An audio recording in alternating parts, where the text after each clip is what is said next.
وعنو wanaagsan daawadayaal kuna soo dhawaad wararkii ugu dambeeyay ee ka dhaca Soomaaliya iyo caalamka qodobada aad ku daawan doontaan wararkeena waxa kamid ah heshiis cusub oo ay kala saxiixdeen dawladaha Eritrea iyo Soomaaliya kadib booqashadii madaxweyne Xasan Sheekh Maxamuud ee dalka Eritrea dawladda federaalka Soomaaliya oo diyaarisay qorshe ciidanka militariga looga saarayo caasimadda kadib dhac loo geysanayo dadka shacabka oo Muqdisho ku soo batay waayihii dambe madaxweynaha dawlad goboleedka Jubbaland oo ku howlan magacaabista gudoomiyaha gobolka Gedo iyo qaar kamid ah gudoomiyaasha degmooyinka gobolkaas iyo qaar kamid ah wadayaasha mootobajaajka oo cabasho xoog la ka keenay amar uu soo saaray taliska ciidanka booliska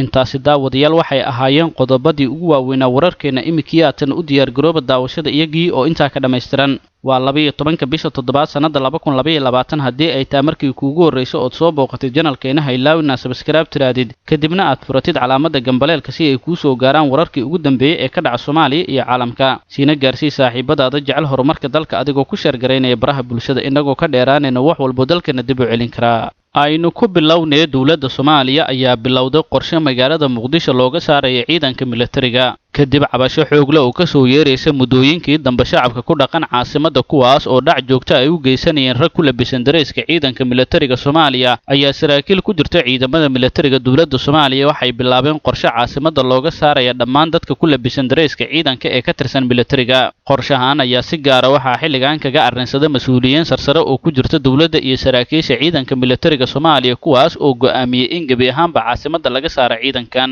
kooxaha burcadda ee dhac geysta ayaa intooda badan waxaa la sheegay inay ku labisan yihiin dareeska ciidanka militariga Soomaaliya sidoo kalena ay qayb ka yihiin rag ka tirsan ciidanka militariga howlgalo xiriir ah oo ay sameeyeen ciidanka booliska Soomaaliya ayaa suurto gashay in la soo qabto ciidamo ka tirsan militariga isla markaana dhac u geysanaya dad shacaba ciidamadaas ayaa lagu xiray saldhigyada ciidamada booliska ee degmooyinka gobolka Banaadir welina waxaa gacanta ku haya ciidamada booliska waxaa jira ciidamo badan oo militariga isla markaana ilaalo u ah mas'uuliyiin ka tirsan dawladda kuwaas oo la sheegay iyagana in xilligan laga xareyn doono caasimadda isla markaana lagu bedeli doono ciidamo booliisa ciidamada ilaalada waa xildhibaano iyo saraakiil ciidan isla markaana ciidan militari ayaa la sheegay in lagu bedeli doono ciidamo booliisa kuwaas oo ilaalin doona xildhibaanada iyo saraakiisha qaar go'aankan ay gaareen saraakiisha ciidamada militariga iyo mas'uuliyiinta dawladda qaarkood ayaa la sheegay inuu yahay mid wax looga bedelaya amniga caasimadda oo waayihii ugu dambeeyay gacanta ka sii baxayay madaxweynayaasha Soomaaliya iyo Eritrea ayaa kala saxiixday is-afgarad ka kooban 7 qodob ka hor inta uusan dib ugu soo laaban madaxweynaha magaalada Muqdisho ee caasimadda dalka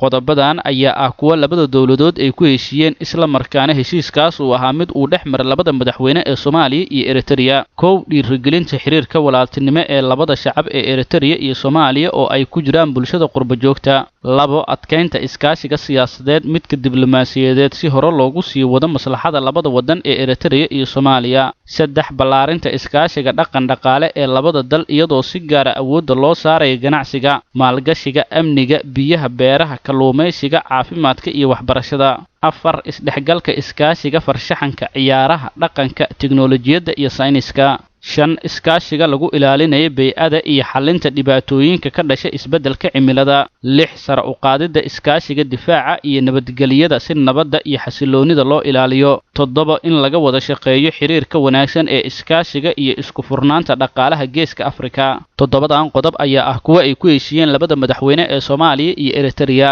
Soomaaliya iyo Eritrea ayaa shantii sano aanu ka soo gudubna waxay ahaayeen dalal iskaashi dawle isla markaana xiriir saaxiibtinimo oo aad u dhow ka dhaxeeyay bajaajlayda Muqdisho ayaa cabasho xoog la ka keenay amar ka soo baxay dawladda Soomaaliya wadayaasha mootobajaajlayda xilliga habeenkii ah ka dhex shaqeysa magaalada Muqdisho ayaa cabasho xoog la ka muujiyay amar ka soo baxay ciidanka booliska Soomaaliya waxaana wanaagsan daawadayaal kuna soo dhawaad wararkii ugu dambeeyay ee ka dhaca Soomaaliya iyo caalamka qodobada aad ku daawan doontaan wararkeena waxa kamid ah heshiis cusub oo ay kala saxiixdeen dawladaha Eritrea iyo Soomaaliya kadib booqashadii madaxweyne Xasan Sheekh Maxamuud ee dalka Eritrea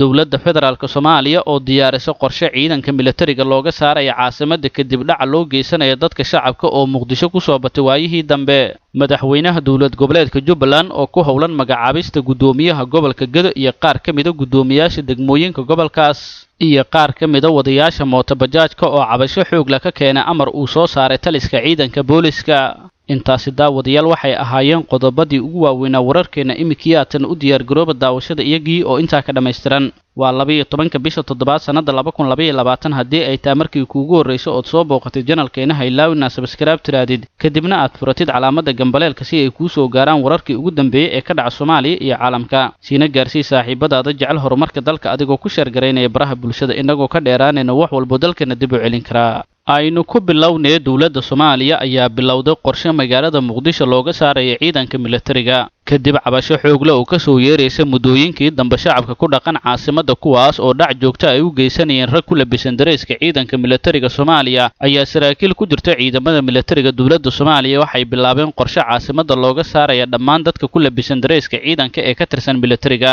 qorshahan ayaa si gaar ah waxaa xilligan kaga arrinsaday mas'uuliyiin sarsare oo ku jirta dawladda iyo saraakiisha ciidanka militariga Soomaaliya kuwaas oo go'aamiyay in gabi ahaanba caasimadda laga saaro ciidankan kooxaha burcadda ee dhac geysta ayaa intooda badan waxaa la sheegay inay ku labisan yihiin dareeska ciidanka militariga Soomaaliya sidoo kalena ay qayb ka yihiin rag ka tirsan ciidanka militariga howlgalo xiriira oo ay sameeyeen ciidanka booliska Soomaaliya ayaa suurto gashay in la soo qabto ciidamo ka tirsan militariga isla markaana dhac u geysanaya dad shacab ciidamadaas ayaa lagu xiray saldhigyada ciidamada booliska ee degmooyinka gobolka Banaadir welina waxaa gacanta ku haya ciidamada booliska waxaa jira ciidamo badan oo militariga isla markaana ilaalo u ah mas'uuliyiin ka tirsan dawladda kuwaas oo la sheegay iyagana in laga xarayn doono caasimadda isla markaana lagu bedeli doono ciidamo booliisa ciidamada ilaalada waa xildhibaano iyo saraakiil ciidan isla markaana ciidan militari ayaa la sheegay in lagu bedeli doono ciidamo booliisa kuwaas oo ilaalin doona xildhibaanada iyo saraakiisha qaar go'aankan ay gaareen saraakiisha ciidamada militariga iyo mas'uuliyiinta dawladda qaarkood ayaa la sheegay inuu yahay mid wax looga bedelaya amniga caasimadda oo waayihii ugu dambeeyay gacanta ka sii baxayay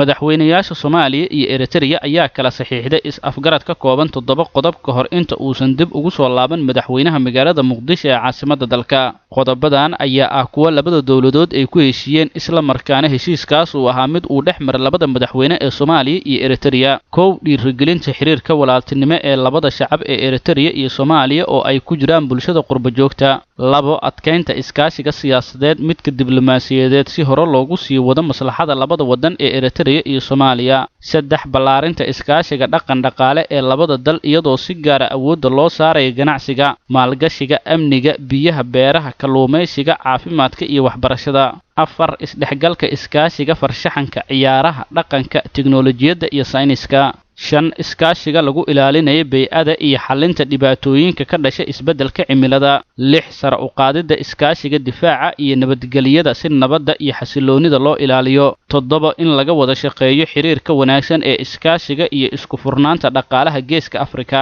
toddobadan qodob ayaa ah kuwa ay ku heshiiyeen labada madaxweyne ee Soomaaliya iyo Eritrea Soomaaliya iyo Eritrea ayaa santii sane aanu ka soo gudubna waxay ahaayeen dalal iskaashi dawle isla markaana xiriir saaxiibtinimo oo aad u dhow ka dhaxeeyay bajaajlayda Muqdisho ayaa cabasho xoog leh ka keenay amar ka soo baxay dawladda Soomaaliya wadayaasha mooto bajaajlayda xilliga habeenkii ah ka dhex shaqeysa magaalada Muqdisho ayaa cabasho